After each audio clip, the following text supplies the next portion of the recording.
Your Holiness, we await and eager to listen to you. Thank you.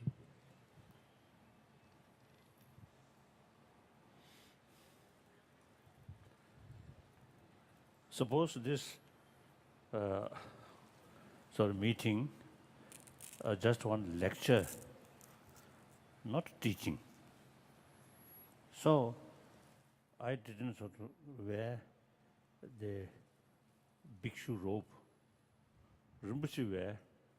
So I think today Rinpoche's turn, Dharma wheel. So already Rinpoche prepared. I'm not prepared.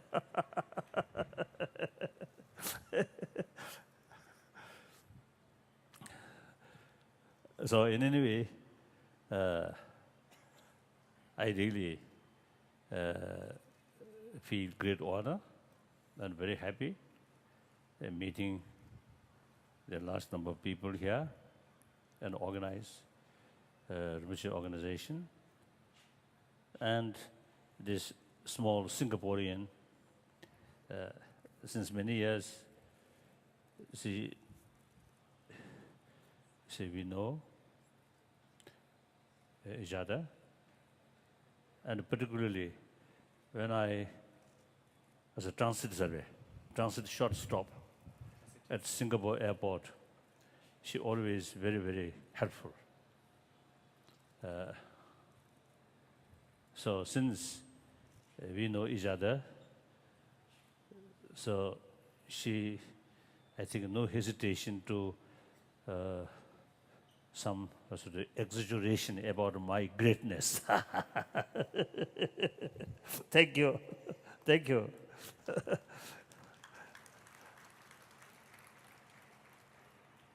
Ale,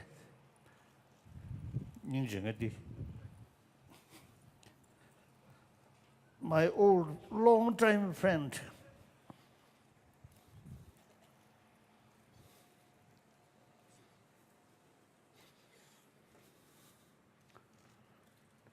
hello.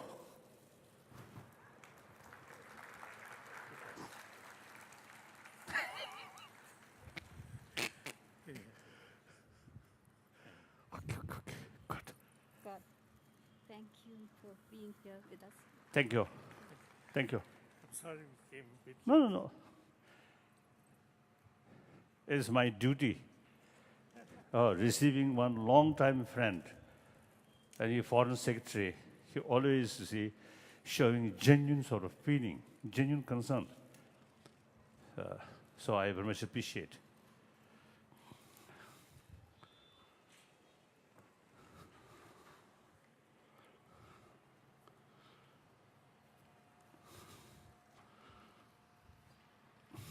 Sure.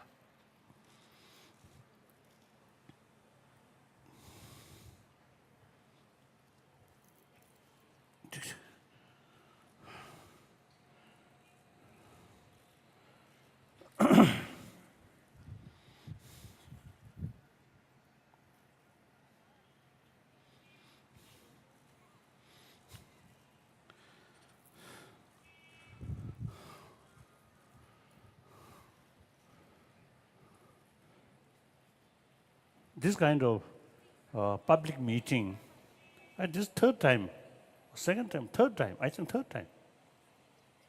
Second. Oh.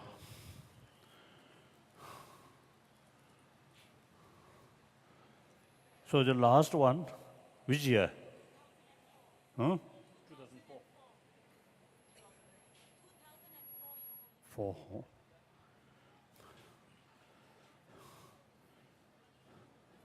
So then, let me introduce myself. At that time and today, one difference is, now today my body, my human body, not complete, because remove the gallbladder about 2 years ago. So now my body, not complete human body.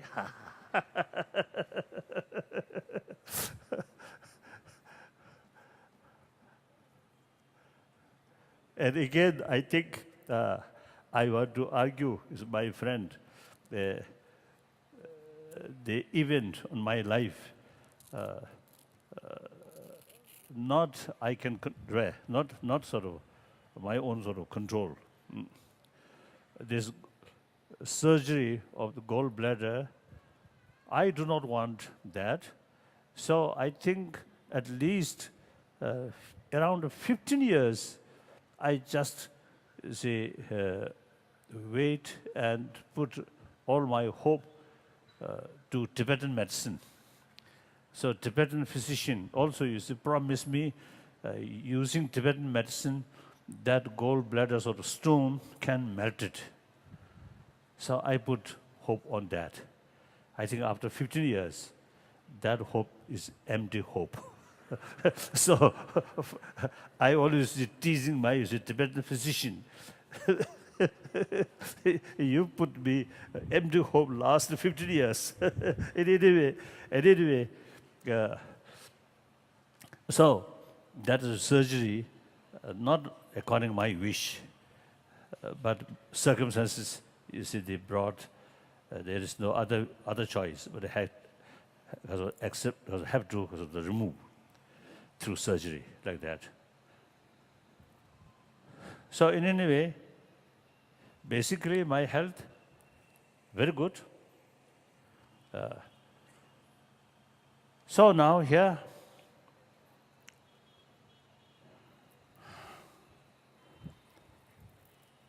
actually, I always say, make clear when a big gathering, you see, happen. I always make clear, we are same human being. The speaker, listener, we both same human being, same human body.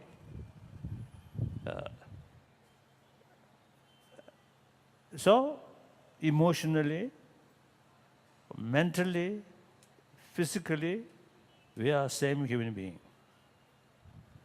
And then more important, everyone want happy life, successful life.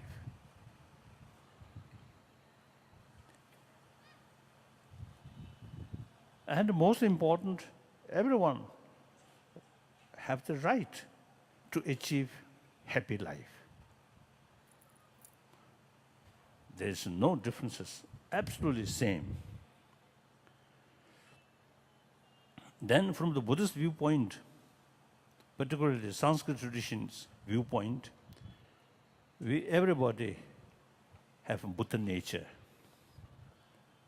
So long consciousness and different level of consciousness there, innermost subtle consciousness. And it is ultimate reality that usually we call Buddha nature. So the ultimate seed of Buddha, or Buddhahood, is that subtle consciousness. So that all sentient beings who have the experience of sort of knowing that consciousness there. That consciousness, subtle consciousness, is the basis of all grosser level of consciousness. Obviously, in our daily life, now like this moment, we are experiencing or active our grosser level of consciousness, including sensorial consciousness, very active. I can see, I can hear, I can smell, I can taste, I can touch. So the 5 sensorial sort of consciousness, very active. Each sort of sensorial sort of consciousness, behind the mental consciousness. So the sensorial level consciousness, I think generally speaking, no ability to judge. So when we see something, hear something, then, oh, this is good, this was something. And sometimes we remember, oh, once I heard that. That's the 6th mental sort of work. So after each sort of consciousness, this the sixth sort of mental consciousness always go that way, together, or sometimes follow, like that. So then, in dream state, these senses of organs no longer function, no longer active. But the mental level experience still there, active. So its own special sort of what's the different sort of, with dream, certain sort of what's the seeing, hearing, and mental level, something.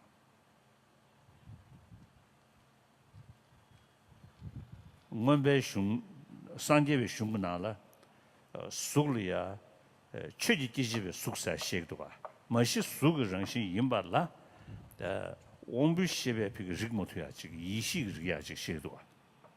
In Buddhist philosophy, we speak of a kind of form which is in the mental state, something which cannot be perceived by sensorial mental factors or sensual faculties, but can only be perceived mentally. Such kind of form is called subtle mental form.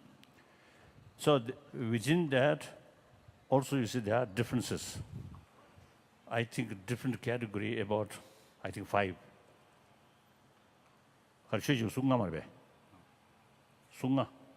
Sunga imbi. So then another level of consciousness, deep sleep without dreaming, without dream, another level of consciousness. So, according to our daily sort of experience, we already sort of notice there are different levels of consciousness. So all these consciousness, the different level of consciousness, on the basis of subtle sort of consciousness, subtle consciousness continuously there.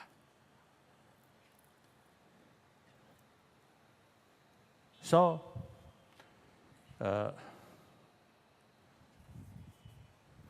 so we all have the seed of Buddha or Tathagata Garva.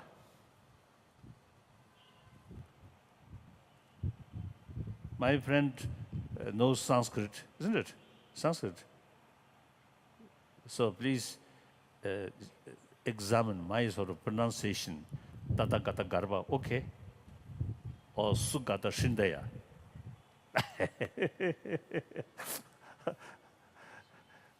So the Sanskrit word is Buddha nature, Buddha seed. So we all same. We all have the same potential to become Buddha. That's Buddhist viewpoint. So, and because of that, everyone have the ability to overcome our ignorance. That means everybody have the ability to create, what you call wisdom or paranja. The sort of knowledge about different level of reality and ultimately the ultimate reality. So long consciousness there, so long the ability of awareness there, so that potential everyone have. So the method to develop that awareness, human intelligence is important. So from that viewpoint, a sentient being with human body, human brain, we well equipped. You see, to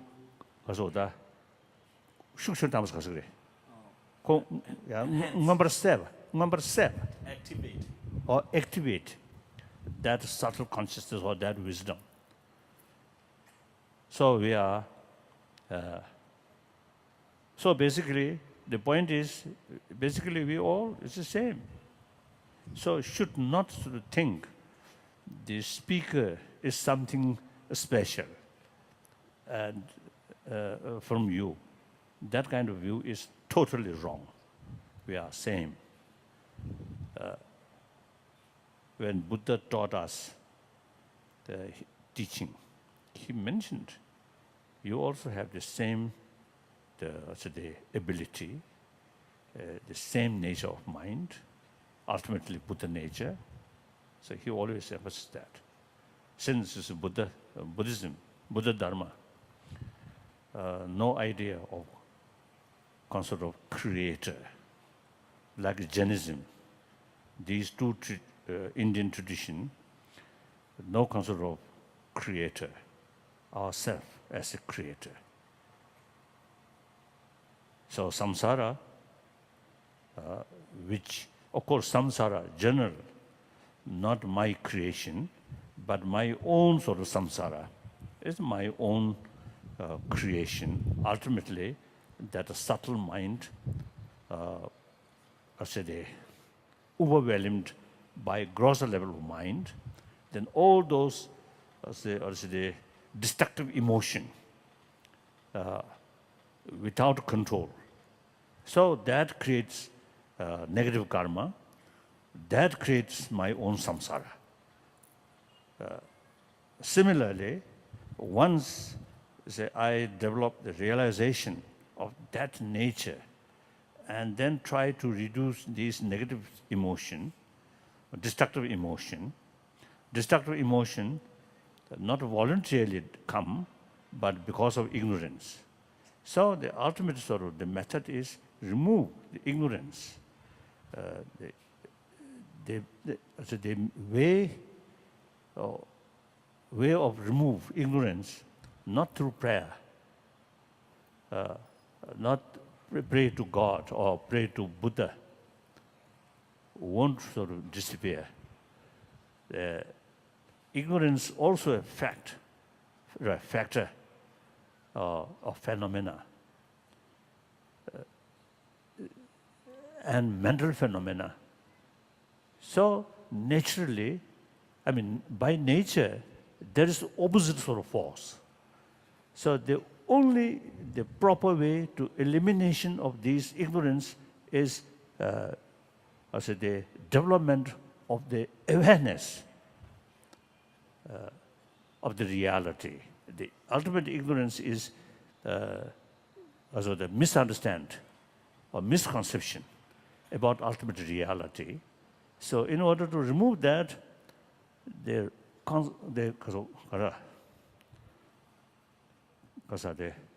right awareness about the reality. So that's the only way to develop. That also is we can do.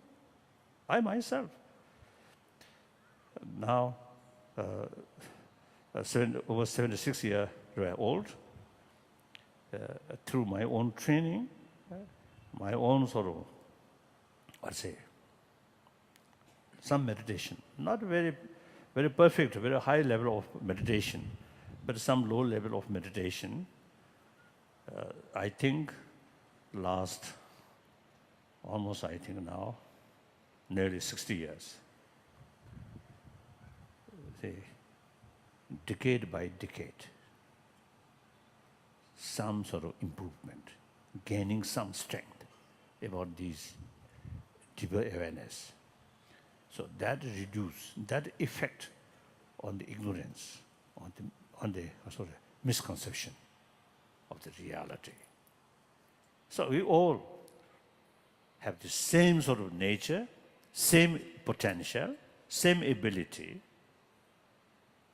Of course, that is about the Buddhist thinking. Now here I'm going to talk about secular ethics. Not talking about religion, not talking about God, not talking about Buddha or Buddhahood, these things. Simply how to be more calm person, calmness is the basis of satisfaction. And also calm mind, also very good for our physical health. Oh, I want to share with you one my sort of secret.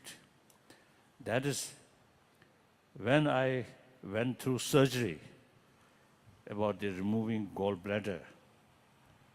So the gallbladder enlarged almost 3 times, and also with pus. So then the last sort of check by specialist about gallbladder, then they expressed to me, now you can't think weeks and weeks, only matter of hours or days. Now, very dangerous sort of stage. There's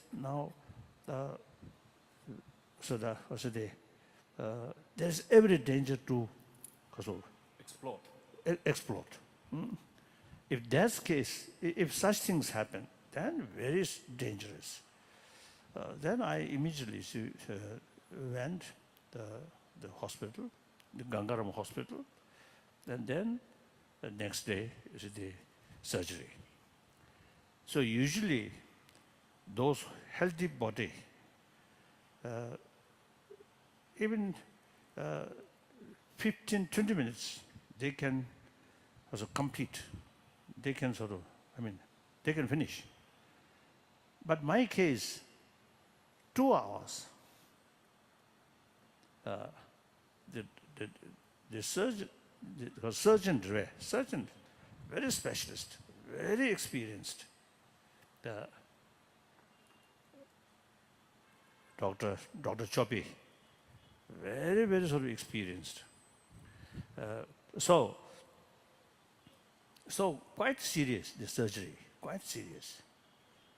But then, within 5 days, they recover, rapidly recover. And then within 1 week, there's some things was put here, also they remove, and everything, then okay, become normal. So then concerned doctor or nurses, surprise. The speed sort of recovery, they're a little bit surprised on my age. Speedy recovery. Speedy recovery. Speedy recovery. So of course I have nothing special, but I convinced then my mental state quite calm. Even on the bed, the surgery, I feel okay. Some teasing, some of the nurses, some of the doctors, like that. Then of course, after Kaza, Shime. Anesthesia. After that, of course, no feeling. But till that, I smiling, and you see some cases teasing. If they made little mistakes, then I always teasing like that. So I think 5 days in the hospital. So within a short period, those nurses, who take care of me, we become very close friend. So later, the concerned people later expressed to me, while I was there, at that part of the hospital, some kind of whole atmosphere is something different. After I left, they felt something missing. So this is nothing special. I think my mental state quite calm. So that much from my own experience, I can tell you, you can train your mind. Through that way, you can bring inner peace. Not through prayer, but through training, but through awareness. So whenever I meet you see people or public talk, I always stress material values, of course, very important, but there is a limitation. So it is absolutely wrong to seek deep satisfaction from material values, from money, from power, from fame. It's wrong. Ultimate source of satisfaction, ultimate source of happiness within ourselves, on mental level. That you should know. So material development, important. Without money, you cannot lead your life properly. We need. But if we put all our hope on matter, on material value, then your life will be miserable life. Some my friend, businessman, sometimes I teasing some my friend, or you are a slave of money. They are very busy for money. And for money, lie, cheating. Because money brings jealousy, extreme competitive, negative competitive sort of feeling. As soon as jealousy comes, the genuine openness, genuine trust reduce once you develop some kind of feeling of jealousy. Even with your, as a long-time friend, long-time sort of even parent or brother, sisters, if jealousy develop, then emotionally you become little distance. Then eventually distrust, and you have to speak hypocritical way. That destroy trust. Without trust, friendship cannot develop. Without a friend, we social as a social animal, without human affection, no matter you are billionaire, you are president of powerful nation, you will not be happy. Even remain as a beggar with companions where trust, friendship, materially poor, but mentally very rich, very happy. So that I always share with people, because now the sort of modern time, everybody, you see, they rushing, making money. And we believe if you have money, all problem can solve. That's wrong. Money important, but at the same time, there's no point to neglect about our inner values. That's very important. How many Tibetans here? The Pepazo Lama ya, Papa? They grow though. That's how you have Papa. Toge. Toge. Me Papa. Oh. Oh yeah.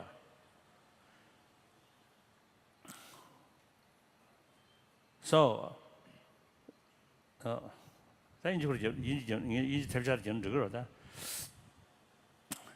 nowadays, we Tibetan say now, also you see that more and more Tibetan now really worship money, particularly dollar. I openly, you see, sort of what's it, expressing, you know, our way of approach regarding Tibetan problem, not seeking separation. Because Tibet materially very backward. Tibetan also loves money. Tibetan also is want modernized Tibet. So one reason,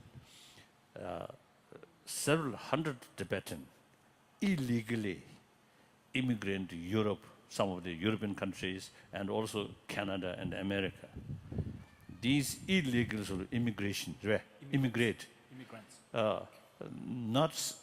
not for seeking spirituality, but seeking dollar. So we also want modernize and more material development. So in that case, remain within the People's Republic of China. We get much benefit, provided our main concern is preservation of Tibetan culture, Tibetan spirituality. As far as Buddhism is concerned, now I've found really Tibetan Buddha Dharma, which directly come from Nalanda tradition, because Shanta Rakshita himself went to Tibet on the invitation of Tibetan emperor, 8th century or 8th or 9th century, I think late and early, I think 9th century maybe. So, pure Nalanda tradition, including Buddhist logic. That complete form of Buddha Dharma available only in Tibetan tradition. Very clear.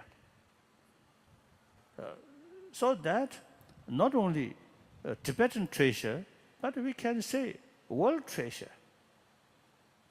So preserve that, not only interest for 6 million Tibetan people, but also the millions of young Chinese and also the many other people, of course. So therefore, we want to preserve that. So that I usually call middle way. So now here I'm talking, I'm teaching Tibetan. Sometimes I also see, because joking. We Tibetan, usually you see they recite the sacred mantra of our Lokiti Shora. Om Mani Padme Hum, Om Mani Padme Hum, Om Mani Padme Hum. That mantra. So sometimes we a little bit hurry, and we also see the sound looks like Om Mani, Om Mani, Om Mani, Om Mani, like that. So that also the sound looks like money, money, money, money, money, that. I think that is true expression of Tibetan. We want dollar, we want money, money, money, money, money, money, that.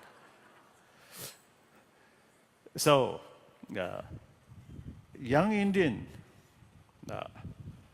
also you see the more attraction about external sort of development. And there is danger to neglect about your own 1,000-year-old Indian treasure, your treasure. Be careful. Unless, you see, at the young age, and also the environment, you see, sometimes, you see, bring certain sort of interest, only money. And these sort of material values, which gives you some satisfaction through sensorial experiences, like sports, eye consciousness, music, ear consciousness, smell, taste, these things, again, through sensorial consciousness, you get some satisfaction. So that kind of satisfaction completely relying on external matters. So when these external facility not there, then you really feel boring. Sometimes I feel some of the tourists, some old people, there's sufficient money, but they cannot sort of spend days on sort of, thinking some inner, values. Because their whole life relying on a consciousness, certain sort of satisfaction, which produced by sensorial level. So when these facilities not there, when your life not active, then you really feel boring. Then go different places and see some new place and hear new music. That's the only source of satisfaction. That's quite a pity.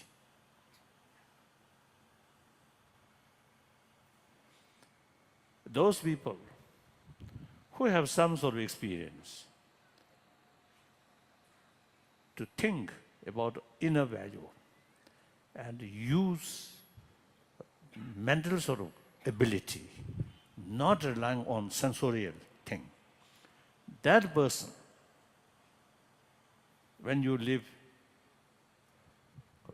as a hermit, you get sort of, the most sort of the greatest sort of satisfaction to analyze reality and thinking about the reality. So these people, not only Buddhist, but also you see they follow other tradition. One time I met one Catholic monk in Barcelona, one monastery, Catholic monastery, Montserrat or something. So when I visit there, the one Catholic monk came to see me, and the organizer about my visit, they told me that Catholic monk 5 years remained in the mountain just behind the Montserrat monastery or temple, 5 years with very little sort of hot meal, some biscuits, some bread, like that. So when he came to see me, I already, because they informed me, so I already developed some kind of genuine respect and appreciation. Then I asked him, I was told you spent 5 years in the mountain like hermit. What kind of practice? I asked him. His answer is meditation of compassion. When he answered that, in his eye, some special sort of expression. So, different religious tradition, different philosophy. Some say there's God, creator, some say no God. Doesn't matter. That's a philosophical sort of field.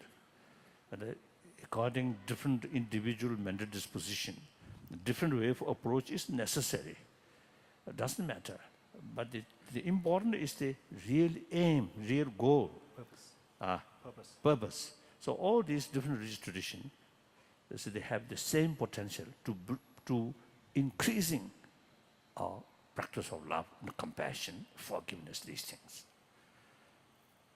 So such person spent 5 years, and also among Tibetan, also among sort of the Hindu practitioner, years, remain very isolated place. They whole life, not sleep, but you see some meditation, some thinking. Through that way, they seek deeper satisfaction through meditation. So no need relying on external factors like that. So we Tibetan, I want to tell, we Tibetan, you see, we have rich cultural heritage and very sophisticated Nalanda philosophy, Nalanda view. So it is really worthwhile to think more these things. Then your life become fuller. Like that. So in any way,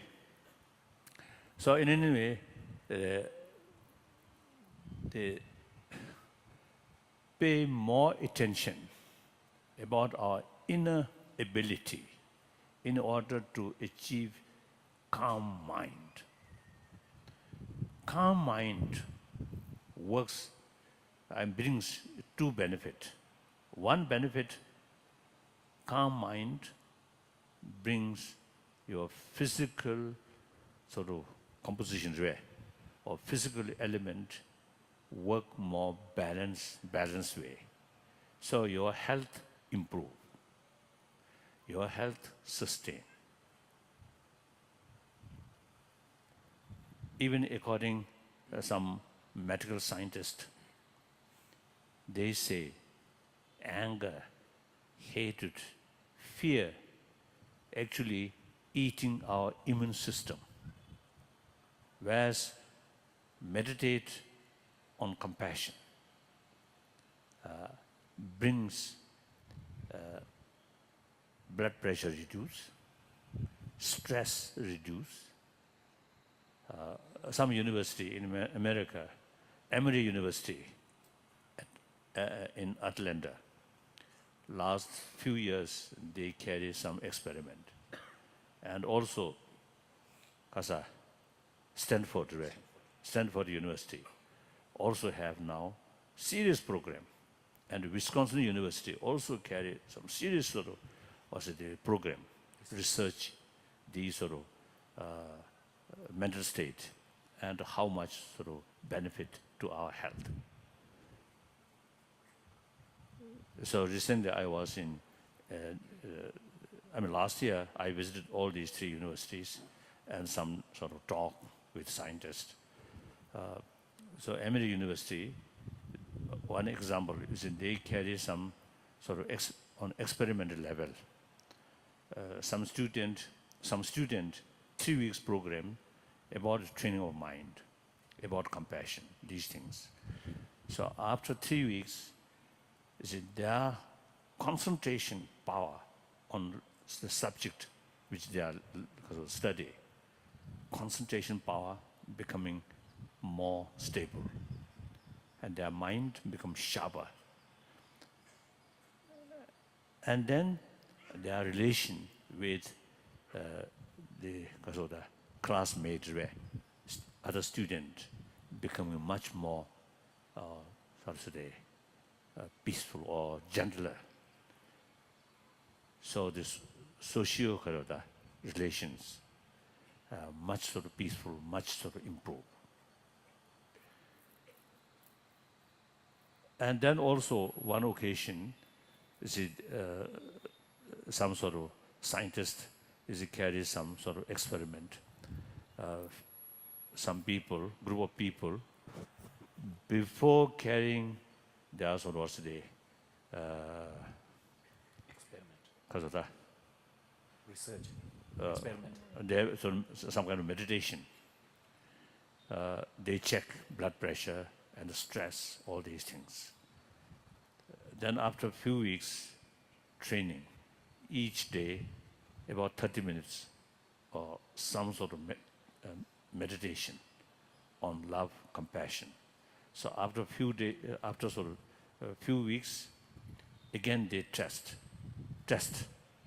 blood pressure reduce, amount of stress also reduce.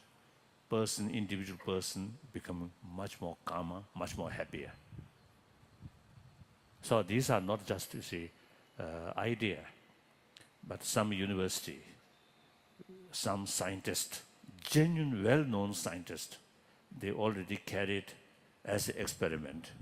Now they found quite sort of significant sort of result, like that. So that physical level, calm mind, very sort of positive factor. Then another thing, human intelligence is really precious. So in order to carry human precious properly, calm mind is very necessary. Once our mind become biased, our mind disturbed by emotion, then our basic sort of mind then become much disturbed. Then these negative emotion develop. Then our whole sort of view become biased. we cannot sort of see the reality objectively. Many mistakes, I think global level or national level or international level, many of these, like the Iraq war. You see, the situation look little bit, so to say, the biased mind, not objectively and not holistically. So these sort of mistakes is happen. Even our family level also. You see, in order to see the reality, our mind must be calm and look, investigate objectively. Then we get clear picture. So our mind calm, we can utilize our ability to see, to investigate the reality more properly. Once our mind disturbed, then you can't see, you can't utilize our investigation objectively. So calm mind, very important. Calm mind does not mean we remain indifferent. No. With feeling, with recognition, this is nice, this is positive, this is negative. But not much sort of, I think intellectual level, yes, this is good, I must do this. This is bad, I must sort of, kasota. Abstain. Refrain.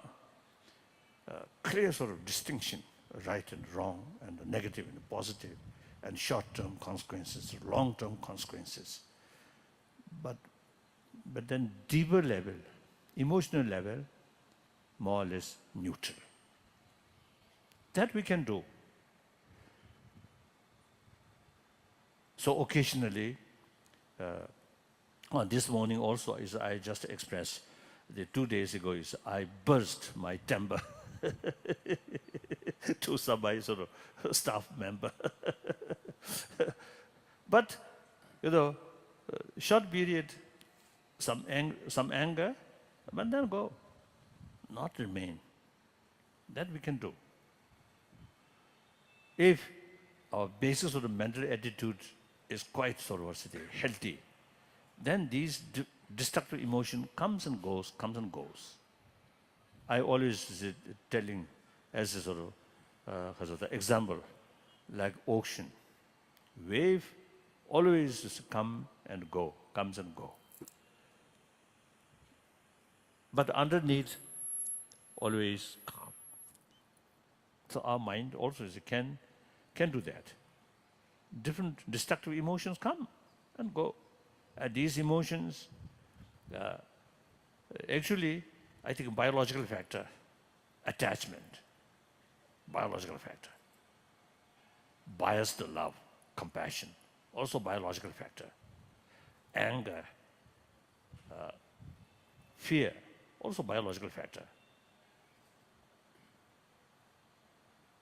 I think many of you may know or may not, according to sort of scientists,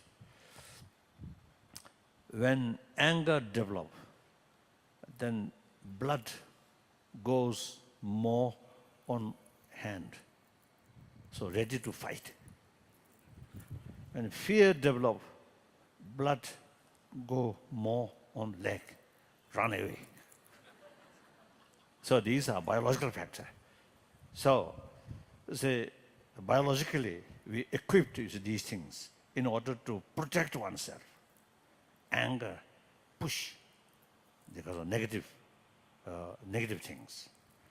Attachment, bring positive things for one's own survival.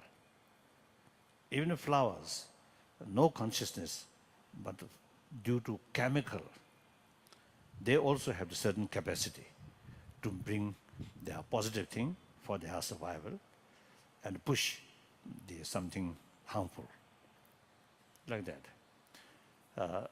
So then we, of course, not only physical level, but also mental level. So, but using human intelligence, human awareness, they're thinking long-term interest, long-term benefit, and short-term sort of satisfaction, short-term sort of benefit, then because of our intelligence, long-term greater benefit is more important than the short-term satisfaction. So with help of human intelligence, we can sort of reduce some of these destructive emotion, although biological factor, but we can reduce. Right? So, and secular ethics,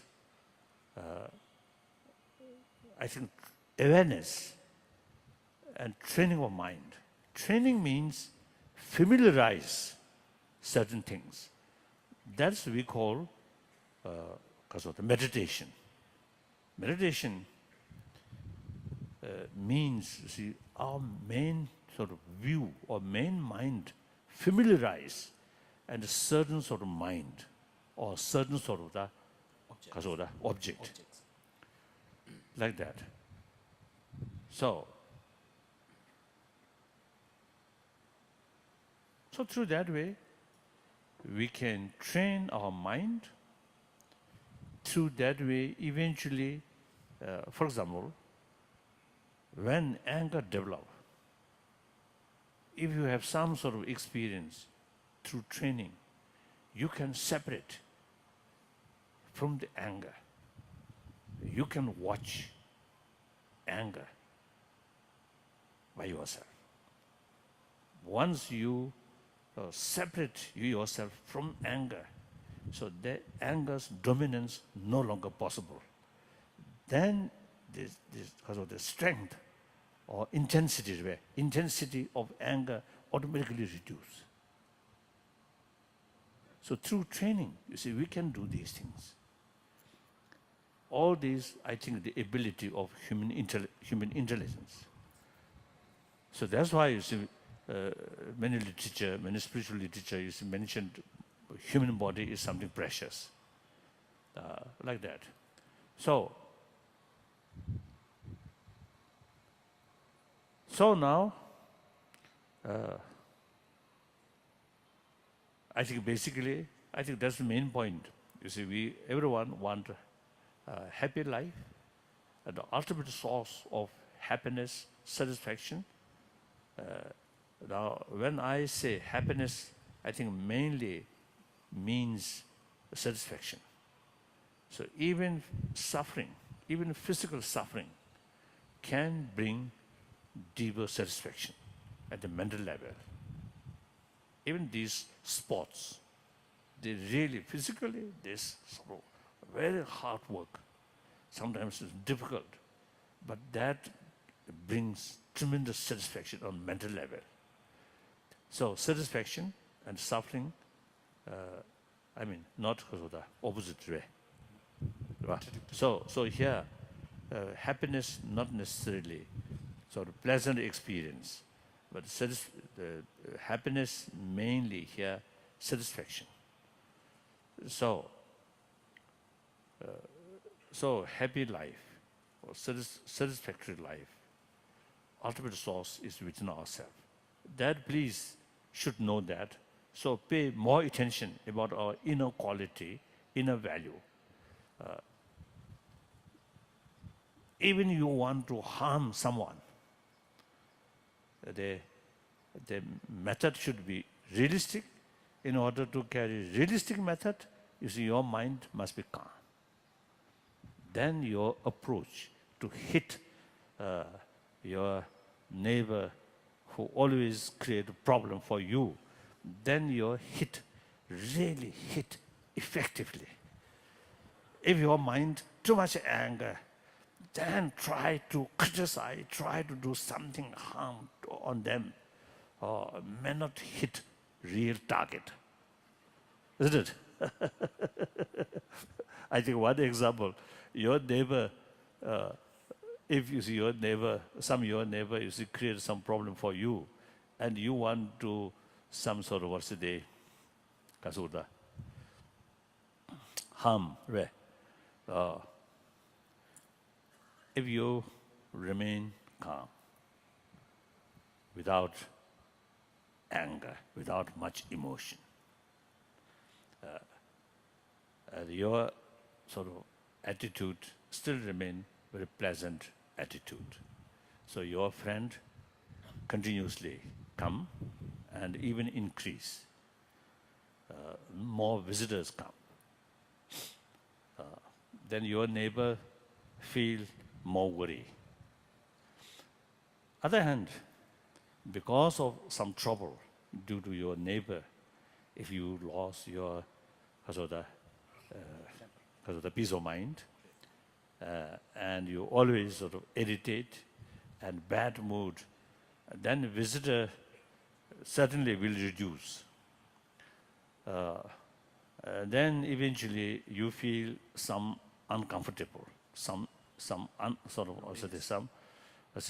illness or some uncomfortable. So doctor, you have to call one doctor. Then your neighbor really feel happy. Now my neighbor, now no visitor, no sort of happy mood, and now even doctor also calling. So something goes wrong. So they feel very happy. So anger, hatred, actually self-ruin, self-destruction. So instead of that, you remain calm. And then investigate what is the best way to hit on your neighbor. Then utilize that realistically. Then you get real deeper satisfaction. So calm mind is very, very important. So when we face some problems, we should not develop, you should not let out anger, this negative emotion. Try to minimize and use our intelligence about the reality. That's important. That I want to share with you. That's I usually call the method, the value of human values, nothing to do with religion. Then for religion, second level, those people who believe religion, 1,000-year-old India's tradition, religious harmony. That's now I realize, India is the really only country where all major religious traditions live together. This really greatness of India. Beside a homegrown different religious tradition, all major religious traditions eventually, you see, they establish or deeply rooted in this country. Look, Parsi, very small community, but no threat. They happily settle, and they carry their own 1,000-year-old sort of traditional, spiritual tradition practice. In Bombay, mainly, their community in Bombay, their population less than 100,000. But they not only maintain their own faith, their own tradition, but also from their community, they made really significant sort of contribution for national sort of work. In military field, like General Manekshaw, Parsi, isn't it? In the economy field, like Tata, I think Parsi community. So very small community, but they happily settle here. So of course, about this billion population, some mischievous people, always possible. But overall, India, I think 1,000 years, the religious harmony kept alive. So this is very, very important. This is really your treasure. Then your sort of the ahimsa concept. Now really, I think this country, because of ahimsa sort of concept, tolerant, different religious concept, different religious community, from outside, welcome. give them shelter, and friendly sort of receive them. So I think these mainly ahimsa concept. So these two things, the ahimsa and the religious harmony, these two things are really India's treasure. So now time come. World need these two things, ahimsa and religious sort of harmony. The rest of the world really need these two things. So India, not just a word, but 1,000 years, these things still alive tradition, living tradition. So this is really model of the rest of the world. So Indian people should realize that, and should realize your own treasure, not only ancient treasure, but very relevant to today's world. And I often used to telling, I think I describe myself as a messenger of India, messenger of ancient Indian thought. That means ahimsa and religious harmony. So we Tibetan, actually chela of Indian Guru. So you Indian is Guru, we chela. So relation between Tibetan and Indian is something like relation between Guru and chela. And I also is telling my Indian friend, we not only just a chela, but a reliable chela.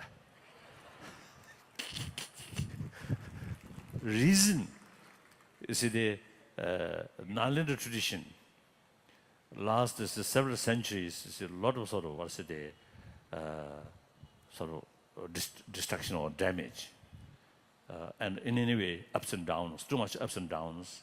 Buddhist tradition in this country, their own land, but during this period, we Tibetan, as your chela, kept this tradition up to now, intactly. So that, I think, sufficient reason to say we are reliable chela of Indian Guru. Okay. So now, meantime, I also, you see, now appealing my Indian sort of gurus, and particularly when I gathered the swamis and some sort of religious leaders like Rishikeshi or some Hardwar, this area, I appealing that I am as a messenger of Indian tradition, Indian sort of treasure. So messenger's level, I sort of make my every effort, you see, to propagate these things. So now my guru should take more active role promoting these values, ahimsa and religious harmony. So sometimes I a little bit critically I expressing that some of our guru, you see, they simply, you see, carry their rituals and some sort of ceremony and fail to bring these values to public, make relevance, these treasures relevant to our day-to-day life. I think that's very important. So the religious leader or scholars now must come out and tell people, share with people these values. So that, I mean, active sort of work for promotion of these 1,000-year-old tradition or treasure. I want to share with these public sort of people like that. And then meantime, we also, you see, need more sort of closer pay attention. This gap now growing, this gap rich and poor within the country. And also the gap between urban area and rural area. I think these are very, very important. Please pay more attention. make some more effort. And then also like caste system and dowry system and some other sort of outdated sort of part of Indian, you may call Indian culture or Indian sort of habit. Trends. Ka, Trends. ka, Trends. ka. Trends. Oh, Habits. I don't know that word.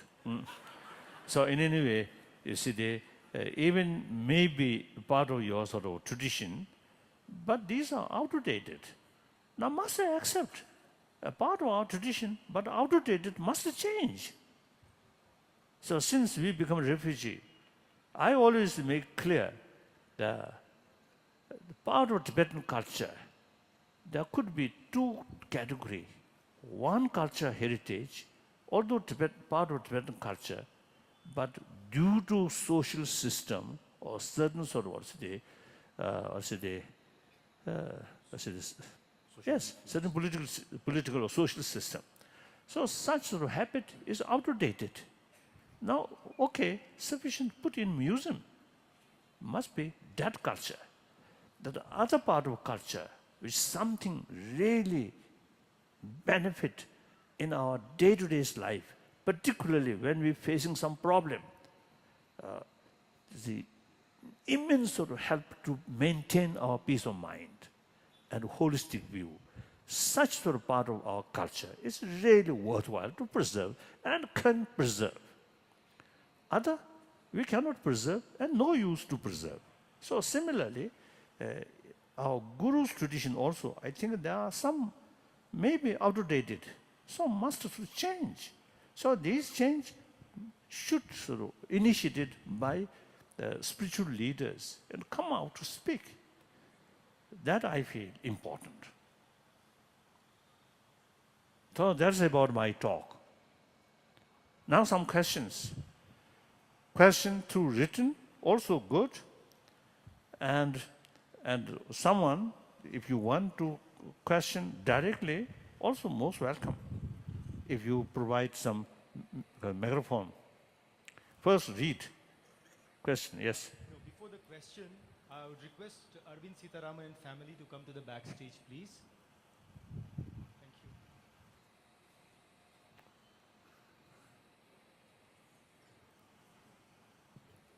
Your Holiness, I have the questions and Yes, answers here. good. So, Your Holiness, attachments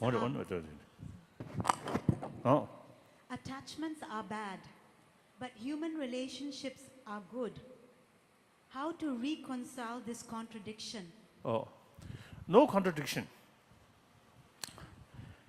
Attachment is actually, I think, one sort of also one effective sort of emotion. So there are as an element of closeness feeling. But since that closeness feeling is very much in the nature of attachment, so it is biased. So the biased sort of closeness feeling, that's attachment, often bring suspicion, hatred. So human compassion, respect other, and the sense of genuine concern of others' well-being. That's not attachment. That kind of thing is unbiased. So when we training that kind of compassion, firstly, we have to practice or meditate, detach. Detach, create sort of the sound basis, then develop, some kind of unbiased attachment or sort of Closeness. Closeness. Closeness. Closeness, and a genuine sense of concern of well-being. Again here, the biased love, biased compassion, mainly related with self-centered attitude. This is something nice to me. This is my friend. This is my parent. This is my relative. So that is the main reason develop sense of concern of their well-being. So that very much oriented about others' behavior. So those people who creates uncomfortable for you, you see, there is no basis to develop sense of concern or well-being of them. Because that kind of sense of well-being is biased, ultimately related with self-centered attitude. Now, not that kind of sort of oriented, but oriented the person. The person or people, just like me, want happiness, do not want suffering, and on that level, develop sense of concern of their well-being. Not, this is something close to me, not that way. But they themselves, also like me, want happiness, do not want suffering, yet they are passing through suffering. So on that basis, develop sense of concern. That is not action-oriented, right? But people-oriented. So now here, no differences. Your enemy, your friend, or neutral people, all same people, or same sentient being. So same reason to develop sense of concern of their well-being. So that's unbiased. So attachment and that kind of sort of love actually is different. So contradiction means what? No contradiction. So there is no contradiction there. And then also you see, sometimes you see, people get wrong impression, wrong understanding, or misunderstanding. Buddha Dharma, you see, they stress the importance of sort of reduce desire. But their desire is a different kind of desire. Desire something positive, something good. Desire must be there. Actually, the most important part of Buddhist practice is bodhicitta, infinite altruism. There also, desire is very important element. We must cultivate that kind of desire. So negative desire, biased or short-sighted sort of desire, that must sort of reduce. And then even sort of egoistic sort of attitude. Buddhism stress selflessness. But selflessness does not mean, or even as a selfishness, that does not mean, or say they completely sort of disappear ego feeling. No. Ego feeling must be there. In order to develop infinite compassion, infinite sort of altruism, you need self-confidence, tremendous willpower. For that, ego, strong sense of strong self is very necessary. Without that, you can't develop that kind of will. For example, so long space remain, so long sentient beings suffering remain, I will remain in order to serve them. Such sort of limitless willpower need the sound basis, that's strong self. So, and anger, the emotions or mind, is something sort of I think like a computer where many elements involved. No, just one sort of element, you see, cannot function like that.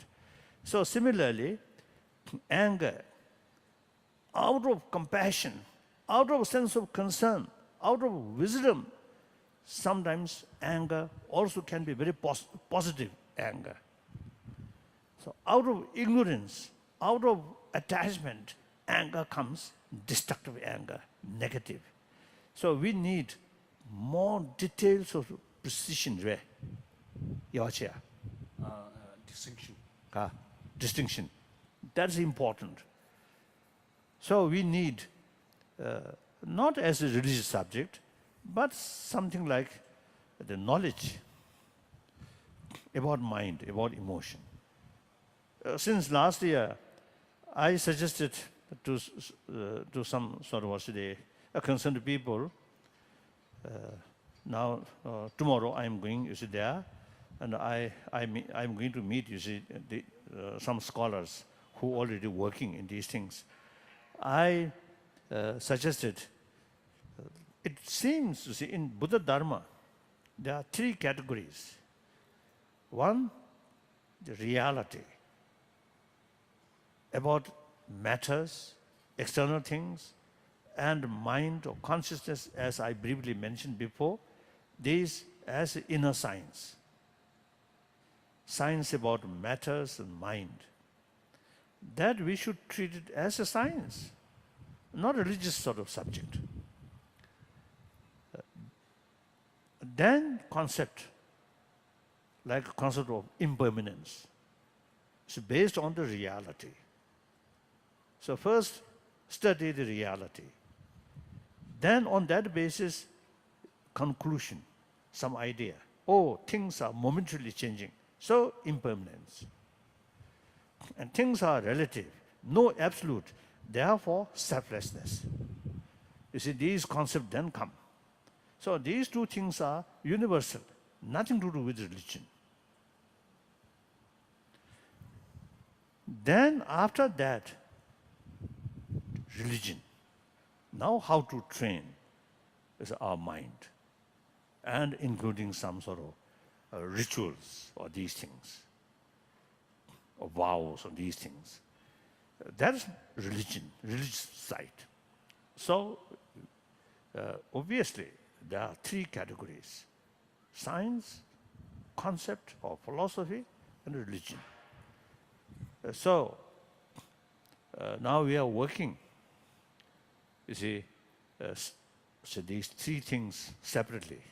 Religion for Buddhist, but science, which come from Buddhist literature and Buddhist philosophy, some, of course, directly related with religion, but some just, you see, the universal sort of view.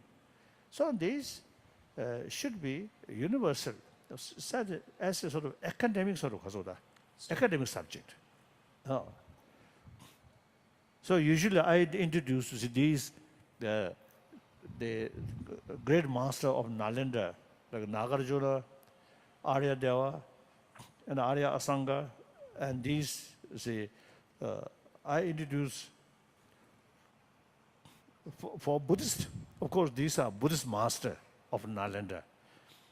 But in academic level, we can describe these are professors of Nalanda University. Academician. You see, their work, like Nagarjuna's work, always reasoning, not form of prayer. No. Always reasoning. That's why Nalanda tradition, like Dignac, Dharmakirti, and then Shantarakshita, who visit Tibet and passed away in Tibet. He himself, great logician. So then Tibetan themselves also, even eventually, you see, develop great logicians among Tibetan. I think very rare among Chinese Buddhists, because no translation of these important Buddhist logic, of a text of Buddhist logic, like Dignac's work, Dharmakirti work, or Shantarakshita's work, like that. So these are simply academic thing. If you use for religion, yes, good. But we can treat them separately as an academic subject, like that. What is the matter? Well, how this explanation come? Contradiction. I forget now. Contradiction. or contradiction. So you see, we need study or fuller knowledge about mental system, world of mind. I think very important. Now, as I mentioned earlier, so some scientists now really paying more attention to learn and mapping these different emotions. Next question. In the path to spiritual awareness, how do we act towards other people around us who are doing harm in the society? Where to find compassion for those who are wicked? Harmful for the society, somewhere. Harmful for the society, then that is quite serious. So out of genuine sense of sort of compassion, sense of concern of well-being, not only society, but also the perpetrators are there. Perpetrator. Purely sense of concern of their well-being, in long-term well-being, we need appropriate sort of countermeasure to stop. That is very necessary. So, in the name of sort of altruism, whatever they do, something, even very harmful for the society, just you remain because of the neutral or indifferent, it's wrong. I very clearly mentioned one of Buddhist sadhu sort of precept. Something going to harm other or going to carry some activities actually long-term harmful, if you have some ability to stop that, if you do not, that's one fault. So once we take Bodhisattva vow, the 18 main precept and 46 minor precept. One of the 46 minor precept is if you have the ability to stop wrongdoing, in fact that you didn't, is wrong. You must take appropriate counter action to stop that. Not out of anger, but out of compassion, out of karuna, like that. Next question. His Holiness, Your Holiness, is it selfish to remain happy in the times when the whole world is in turmoil and in troubled times? Is it not human to plunge into troubled times and try to set it right?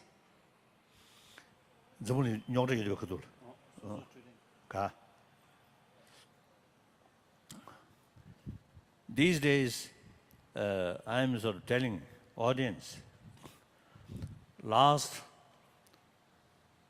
I think at least 3,000 years, or 3,000 to 4,000 years, people, human being, put our hope on prayer, pray to God, pray to Lord, pray to Buddha. Then last 2 centuries, around 2 centuries, technology developed with the help of science. All those wish, several centuries we just put on faith, oh, God will provide these things, but fail. So these things then produce by technology and science. So naturally, we put more sort of attention, more emphasis on technology, science. It really transforms the world, in generally speaking. Meantime, I always telling people, the 20th century actually become century of bloodshed. century of violence. Concept of war, 1,000-year-old, even in Buddha's time, war there. But destruction is very limited because of the weapons. The destructiveness is very limited. In last century, including nuclear weapon, with help of technology and science, the destructiveness, power of destruction is much increased. As a result, the 20th century, according to some historian, over 200 millions of people killed through violence.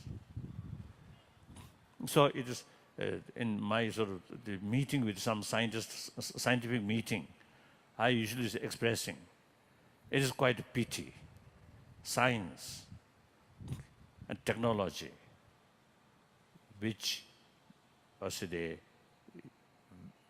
think, what do I say, a human brilliant mind or intelligence, because of the innovated, wonderful. But some of them becoming destructive forces, bring more suffering, more fear, more distrust. So it is quite pity. So now the field of science should pay more attention about moral ethics in order to utilize scientific knowledge for construction, not destruction.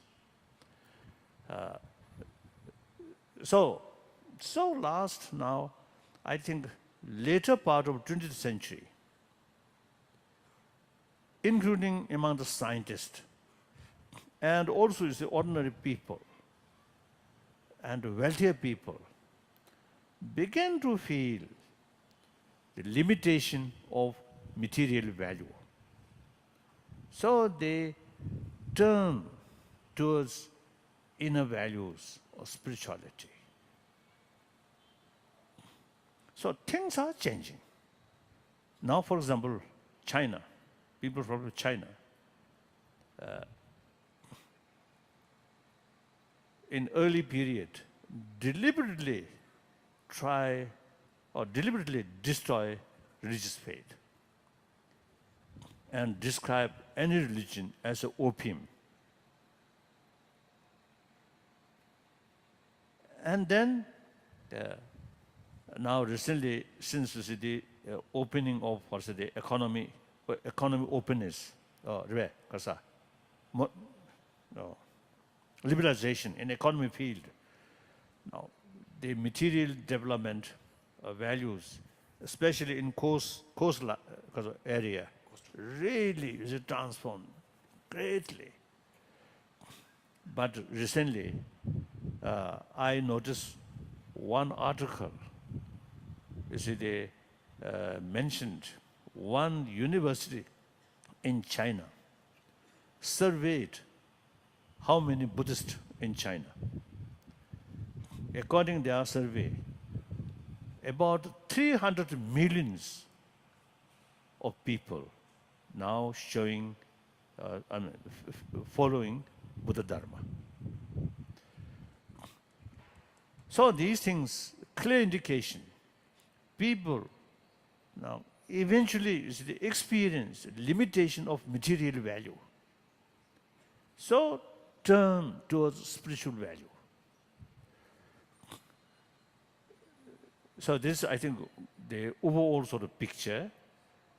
And then individually, as I mentioned earlier, the ultimate source of satisfaction or joyfulness or calm is within ourselves. So now some well-reliable scientists also now telling us the inner value is ultimately most important part. So many people, many philosophers, many thinkers feel or realize now under the sort of material, beautiful material development, underneath some kind of moral crisis is happening. So therefore, once we realize the deeper value, that's the only way to turn the world becoming more calm, more compassionate world. So I usually describe the 20th century becomes century of bloodshed, century of violence. Now this century, 21st century, should be century of dialogue. That means problem there, remain there. So long we human being with smart brain, some kind of different opinion, some kind of different interest always there. So these are the potentially cause of problem. So when we face these things, instead of solving through using force, not that kind of response, but how to solve these differences through dialogue. So we must develop the willpower whenever we face some problem, how to solve this through dialogue. Dialogue means I think both sides win.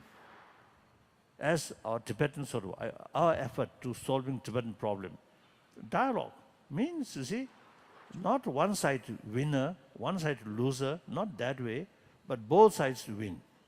So that's the only way. That's the only practical, realistic method.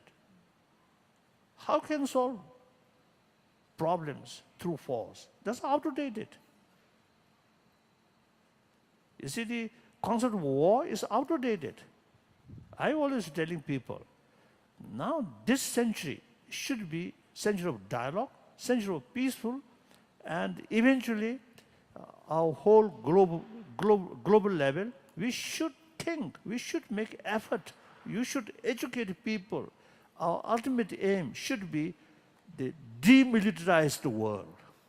That's our should be our long-term aim. So like that. So they're thinking these lines with such sort of vision and make effort on individual level, then family level, then community level, then national level or international level. I think that's the way. Change on this planet. Initiative must come through individual, not from government, not from United Nations, but we individual must start some effort.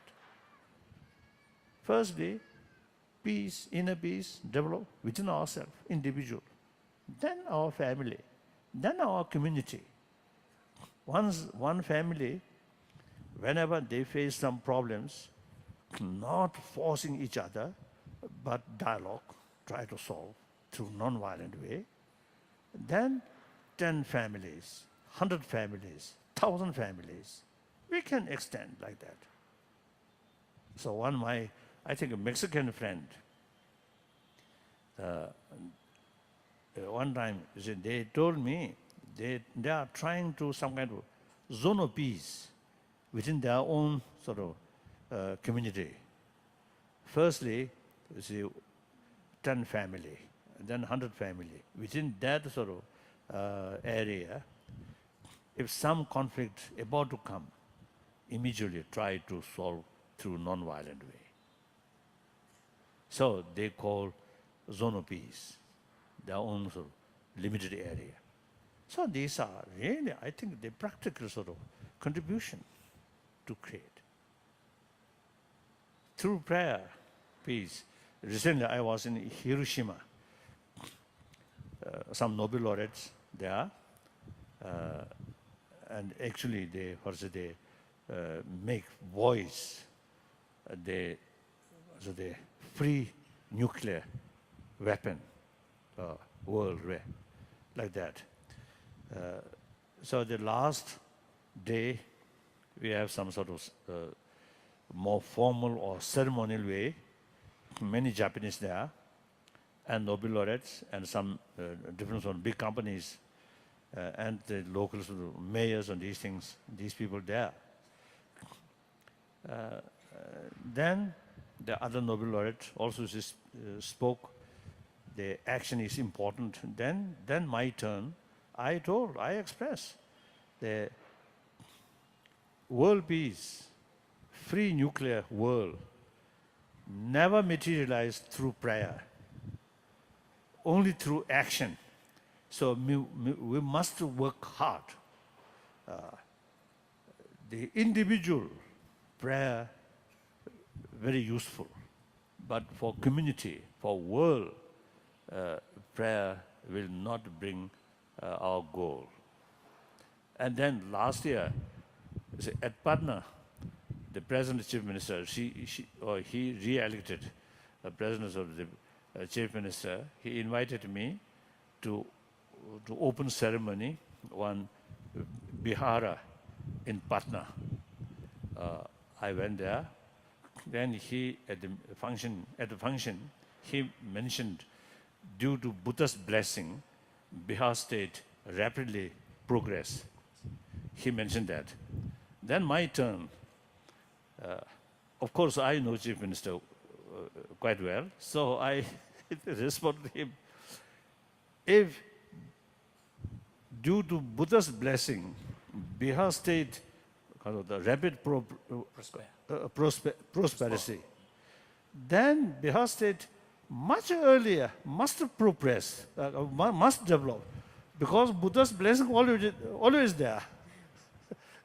But the reality, Buddha's blessing entirely depends on able chief minister's hand.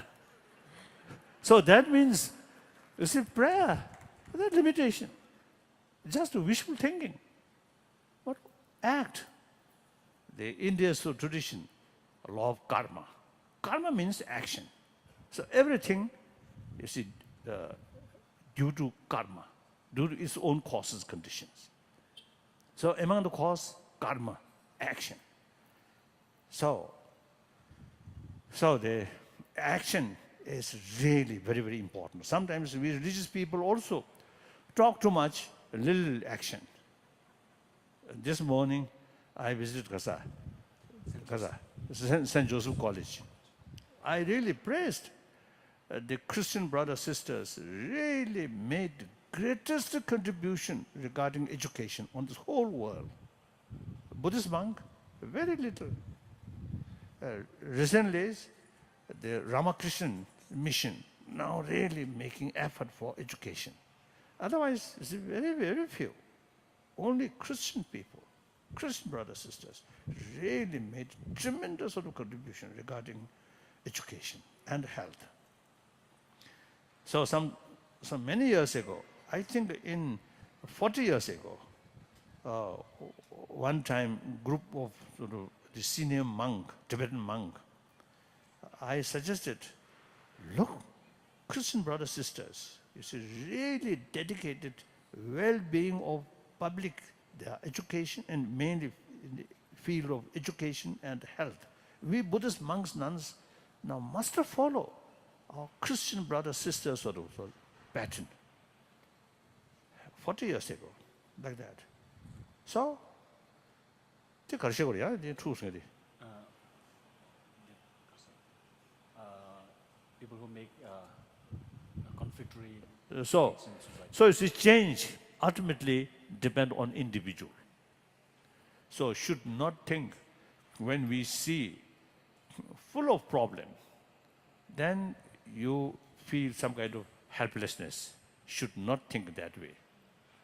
Firstly, you yourself, out of awareness, pay more attention about inner value. Then share with your own family member, your own neighbor, families, like that. I think that's the way. Yes? Your Holiness, regardless of what religion we belong to, please enlighten us with a method for peace of mind in everyday life.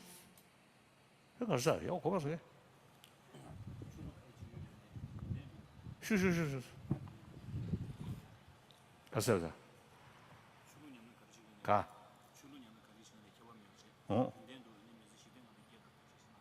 가.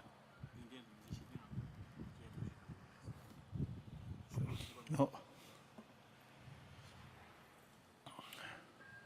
all major religious traditions, same potential, utilize in different method or different way of approach. For example, concept of creator. From the viewpoint of a non-theistic religion, then that is contradictory philosophy. But people, to some people, the concept of creator, very, very powerful. Look, Mother Teresa and her follower, they're really dedicated people. All these strength come from Christian faith. And as I mentioned earlier, I have a lot of sort of Christian friends who really practice very sincerely about love, compassion, out of their tremendous faith to God. And also among the Muslim also. So now, I want to share with you, on many occasions I was telling, the concept of one truth, one religion, and concept of several truth and several religion. These two things apparently contradiction. But you see, in the terms of the society, plural, then concept of one truth, one religion is not relevant. Concept of several truth, several religion is relevant. One individual level, concept of one truth, one religion is very relevant. So, for example, I myself, I am Buddhist. Sometimes I also describe I am staunch Buddhist. That means I study all these great masters of Nalanda who argue with other sort of philosophical view, including creator, a lot of sort of argument, and put a lot of sort of contradictions. So I study these things. So therefore, I describe myself as staunch Buddhist. But at the same time, I really sort of respect or admire and appreciation of the contribution of these other world major religious traditions. 1,000 years to millions of people, they really brought inner peace, values, moral principle, like that. So sufficient reason to respect them. And different contradictory philosophy is necessary for humanity. Now, within the follower of Buddha, because of Buddha, because of different mental disposition, Buddha, you see, taught different contradictory philosophy to his follower. Because there is big different mental disposition, So it is necessary, according to their mental disposition. You see, Buddha shows different philosophy. So, what we can learn from that, easily, we need different way of approach to millions of human beings and different occasion, different time, different location. We need different way of approach. So these theistic religion, non-theistic religion, and within theistic or non-theistic, again, you see differences there. So these are really necessary. Sometimes not out of disrespect, but with respect, I usually see telling people, like a supermarket or a good restaurant, variety of food, and more sort of, then benefit more customers.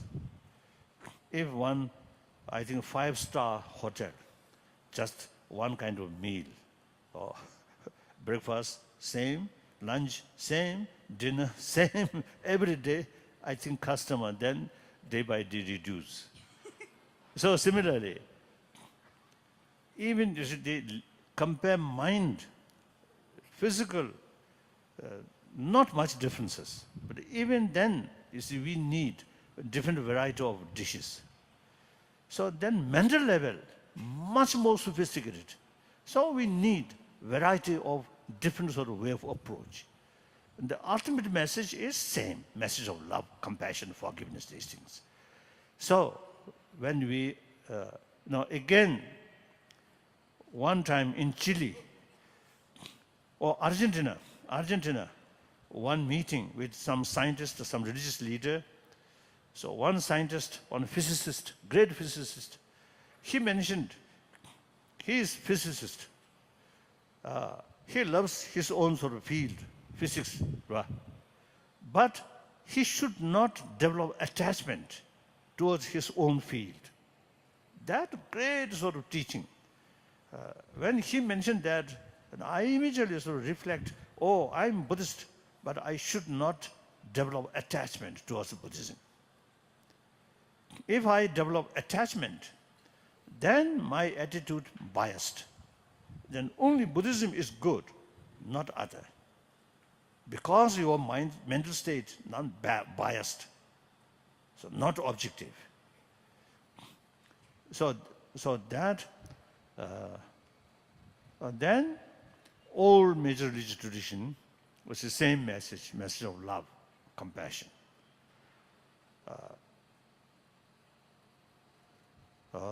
Reason different, but main message is same.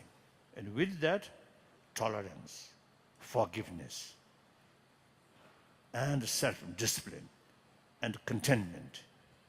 These things almost exactly same. Of course, there may be different sort of presentation because of different philosophical background. Otherwise, it's the same message, same practice. Like that. So then common practice of love, compassion. On top of that, as I mentioned earlier, in the secular way to promote these things. There I usually use three reasons. One, our common experience. We all come from our mother. We all have the experience, tremendous affection from our mother. So in our blood, the appreciation of affection is there. So till our death, affection, surrounded by affection, you really get inner peace. So, firstly, you yourself show other affection. Then others' response also usually is come that way. If you remain self-centered attitude, extreme self-centered attitude, there are no differences about sort of suffering, about other sort of the problems, and how can you expect some affection from other? First, you must extend your affection to other. Then response from other come. So that's our common experience. Then common sense. If you look, your neighbor, where more compassionate atmosphere, much happier. The home or family were often full of jealousy, full of sort of competition within the member of the family, no peace, no harmony, no friendship. That's our common sense. Then latest scientific finding, more compassionate mind, your body much healthier. So recently, some our meeting with scientists, the slogan, healthy mind, healthy body. So, very helpful, you see, to realize importance of mental health for physical health, like that. So there are a variety of method, secular way to promote, then on theistic religious way, or non-theistic religious way, like that. And then main thing, I think these eventually should include in education curriculum, in education system. Education is universal.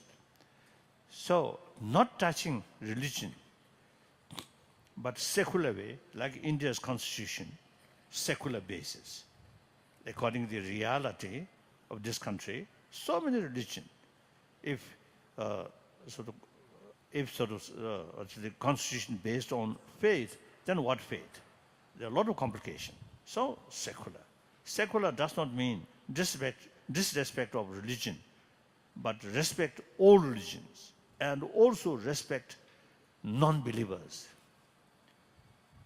Mr. Advani, of course I know many years. So one occasion, he told me one of the reasons the democratic system success here, this country, is 1,000-year-old India's tradition. Among the sort of the theoreticians, philosopher, different philosophy. So he mentioned one example, the Charvaka tradition. Actually, nihilistic view. No concept of next life, or no concept of religion, no concept of God or these things, simply just this life. So, in the philosophical field, the major philosophical philosophers criticize, even sometimes condemn that view, Charvaka view, nihilism. But person who hold that view refer rishi. Rishi means sage. So it indicates respect. Person who hold wrong view, still respect. So that is the India's tradition. So he mentioned that is the 1,000-year-old tradition. That's why you see the democracy very successful here. He mentioned, I think that's wonderful. So attachment, one's own tradition, our attitude become biased. Remain calm or open. That's very important. Now, next question. Your Holiness, due to the shortage of time, I think Okay. this will be the last question. So in one of your talks, you said we should be intelligently selfish. Oh? Can you explain this? 그래서 그래서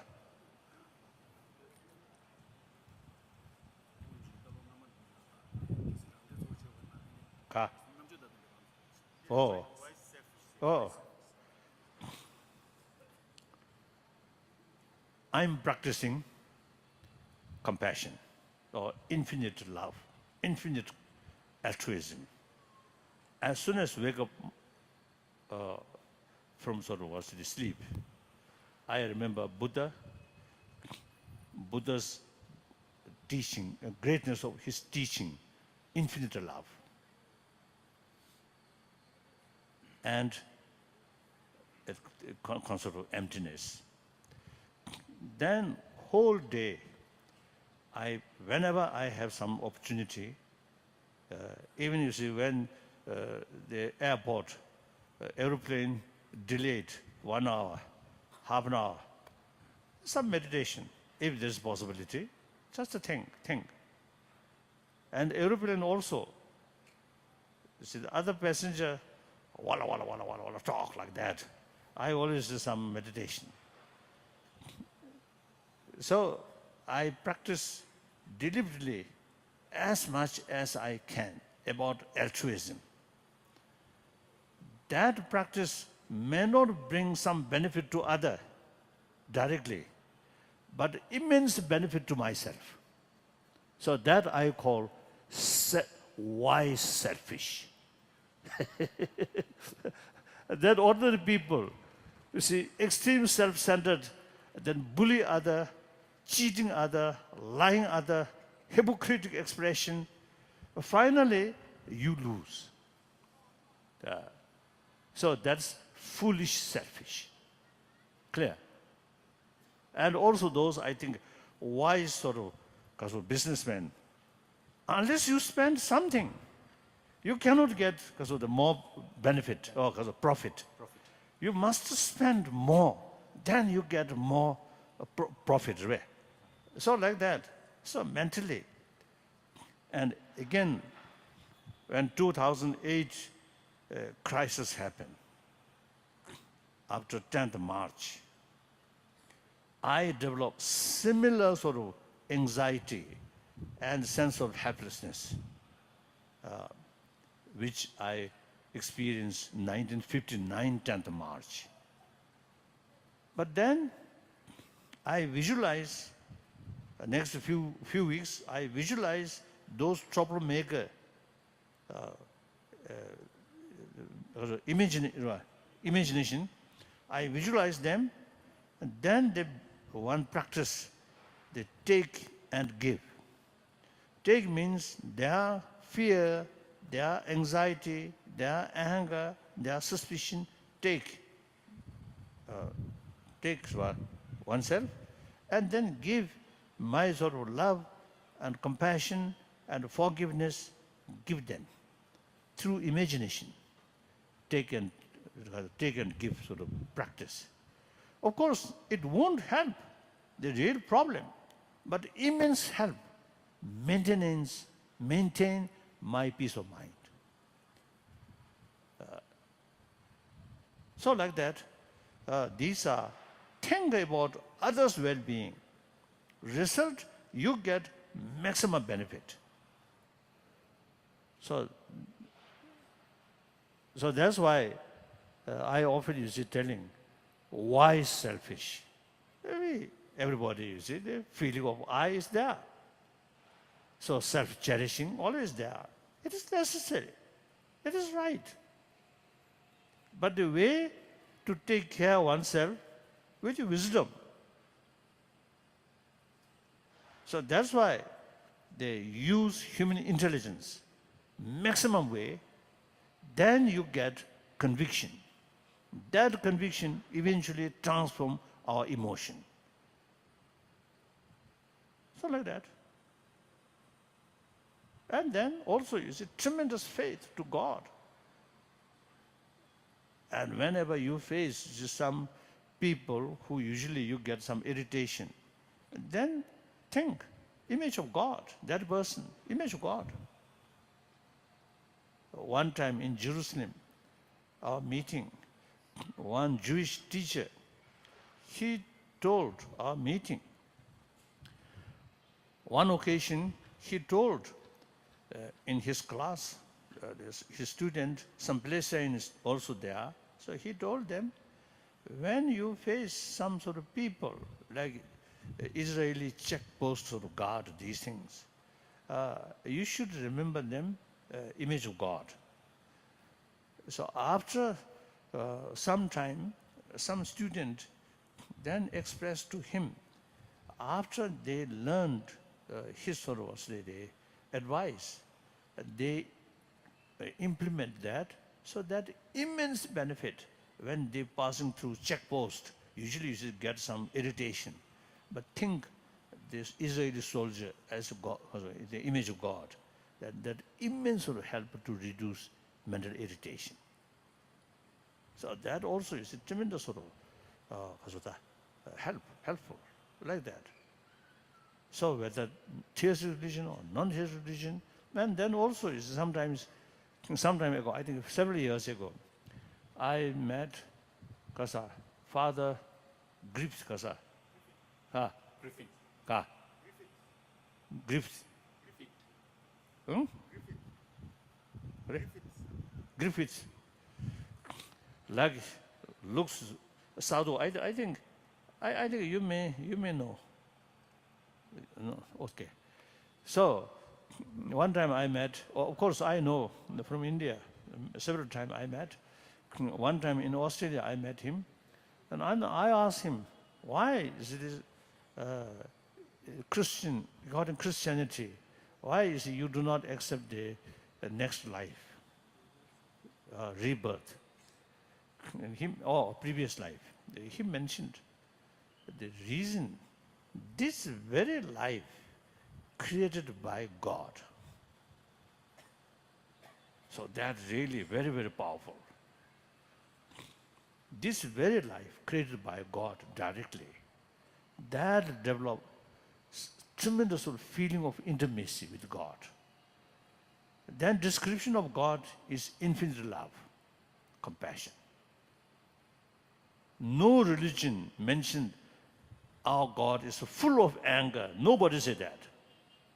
God always described infinite love. So believe that, and oneself created directly by that, so that bring immense sort of faith, so willingness to follow the God's sort of guidance. That is practice of love, compassion. And entire humanity look as a sort of brothers, sisters, same source, created by same God.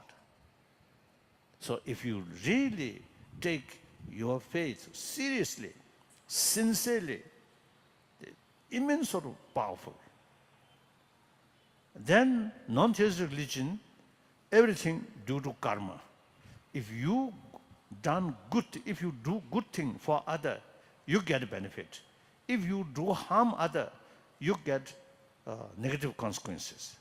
So all these way of approach, very, very powerful, very useful. So according your own mental disposition, to some people, because of their way of approach according theistic, if that more effective, then follow that. Then the way of approach, the law of causality, more effective, then follow that. Then someone neither because of that interest neither way, then using common sense, common experience, and scientific finding, be more compassionate person. That's the best way to bring inner peace. Through that way, your life becoming more happier life. Okay. Thank you.